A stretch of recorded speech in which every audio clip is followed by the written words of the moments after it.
Today, Sarah, we're going to talk about a very important topic: 5 foods that are destroying your brain. Understanding this can help us make better dietary choices to protect our brain health. Let's start with our first point: margarine and packaged snacks. Sounds serious. What's the issue with margarine and packaged snacks? Margarine and many packaged snacks often contain trans fats. These are a type of unsaturated fat that has been chemically altered to prolong the shelf life of food products. Unfortunately, trans fats are harmful because they can induce inflammation in the body, including the brain. Inflammation? How does that affect my brain?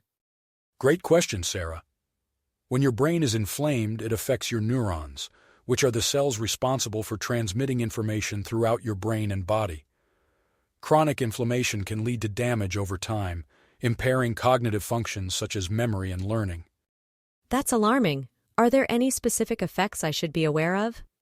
Yes, research suggests that diets high in trans fats may contribute to a higher risk of cognitive decline, and even an increased risk of developing disorders like Alzheimer's disease.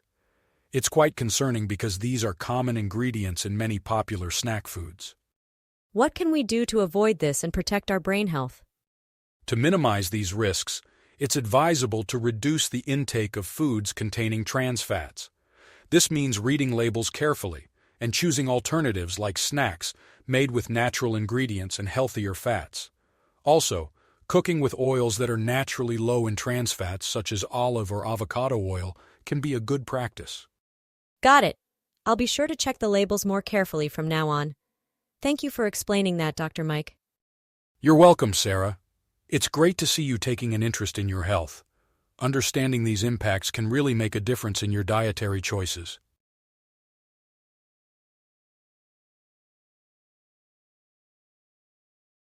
All right, let's move on to our second point: sugary cereals and sweets. These foods are particularly high in added sugars, which can have several adverse effects on your brain health. I have a sweet tooth, so this sounds particularly relevant to me. What exactly do the sugars do? Sugary foods cause your blood sugar levels to spike rapidly. While that might give you a temporary boost in energy, these spikes are not good for your brain. They can lead to inflammation, similar to what we discussed with trans fats, but they can also cause other issues like oxidative stress. Oxidative stress? What is that? Oxidative stress occurs when there's an imbalance between free radicals and antioxidants in your body. Free radicals are oxygen-containing molecules with an uneven number of electrons, allowing them to easily react with other molecules. These reactions can damage cells, proteins, and DNA, which is particularly harmful in the brain because it can affect cognitive function. Does that mean eating sweets could actually make me less sharp or affect my memory? Exactly, Sarah. Over time, high sugar intake is linked to a reduction in brain volume, particularly in areas vital to learning and memory. This is a concern as it could lead to cognitive decline. That's really concerning. How can I avoid these negative effects? A good approach is to limit your intake of foods high in added sugars. Try to find cereals that are low in sugar and high in fiber. Also, instead of sweets, opt for natural sugars like those in fruits. These changes can help manage your blood sugar levels and reduce the risk of brain inflammation and oxidative stress. Thanks, Dr. Mike. That's very helpful. I'll start looking for healthier alternatives and cut down on the sweets. That sounds like a great plan, Sarah. Making these changes can significantly improve not only your brain health, but your overall well-being.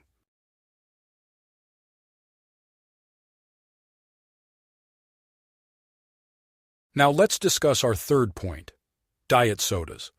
These are commonly sweetened with aspartame, an artificial sweetener that's become quite popular in reducing calorie intake, but has raised concerns regarding brain health. I've heard mixed things about aspartame. What should I know about it? Aspartame is a controversial topic in nutrition. While it helps reduce sugar intake, studies have suggested it might have negative effects on the brain. For instance, it has been linked to headaches and an increased risk of mood disorders, like depression. How does it affect the brain exactly? The exact mechanisms aren't fully understood, but the concern revolves around aspartame's components, which include phenylalanine. High levels of phenylalanine can disrupt the production of neurotransmitters in the brain. Neurotransmitters are chemicals that relay signals between brain cells, and imbalances in these can affect everything from mood to cognitive function. So, what's the potential long-term impact of consuming foods with aspartame? Long-term consumption of aspartame has been associated with an increased risk of certain neurological conditions, though more research is needed to understand the full scope of these effects. However, the potential link to neurological disturbances makes it a substance to be cautious about, especially for individuals sensitive to its effects. That sounds quite serious. Should I avoid diet sodas altogether then?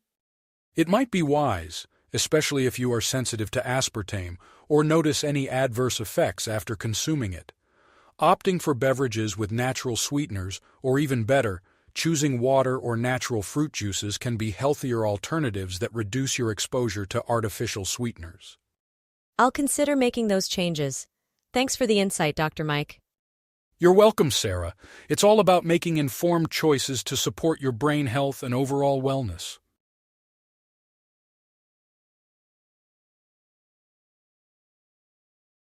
Next, let's discuss processed meats, such as bacon, sausages, and deli meats. These foods are high in saturated fats and often contain preservatives like nitrates, which can be harmful to our cognitive health. I enjoy a good sandwich with deli meats. What's the risk involved here? Processed meats are not only high in unhealthy fats, but also in chemicals like nitrates, which are used to preserve color and prevent spoilage. In the body, nitrates can convert into compounds that have been linked to an increased risk of neurodegenerative diseases, such as Alzheimer's. That sounds quite worrying. How do these compounds affect the brain?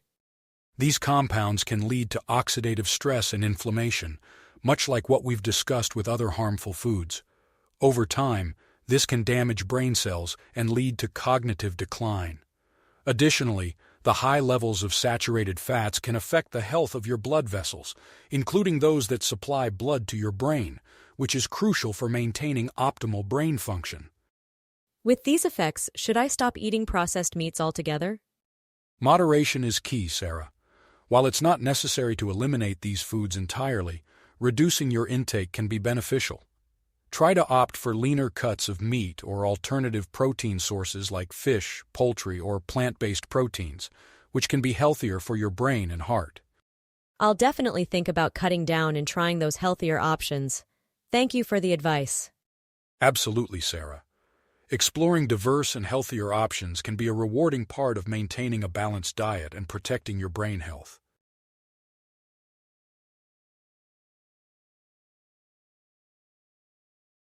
Finally, let's talk about our last point: fried foods. Regular consumption of fried foods can be particularly harmful to brain health due to their high levels of trans fats and advanced glycation end products, AGEs, which occur when food is cooked at high temperatures. I do love fries and fried chicken. How do these foods impact my brain? Fried foods can increase oxidative stress and inflammation in your body. This is problematic because chronic inflammation and oxidative damage are key contributors to the aging of your brain and can impair cognitive functions such as memory and decision-making. What can I do to mitigate these effects but still enjoy these types of foods occasionally? A good strategy is to limit how often you consume fried foods and consider healthier cooking methods such as baking, steaming, or grilling, which don't create these harmful compounds.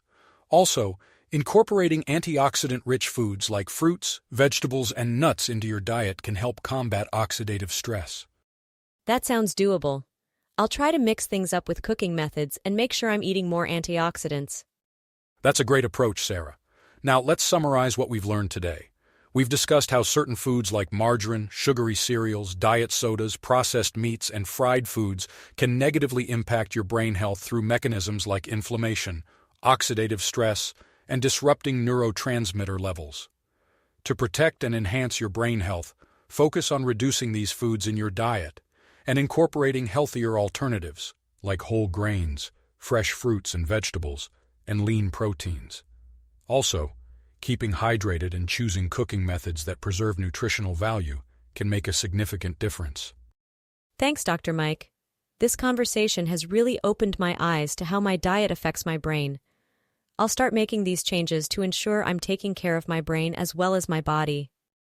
You're welcome, Sarah. I'm glad to hear you're motivated to make these changes. Remember, small steps can lead to big improvements in your health. Keep learning and adjusting, and you'll see the benefits in no time.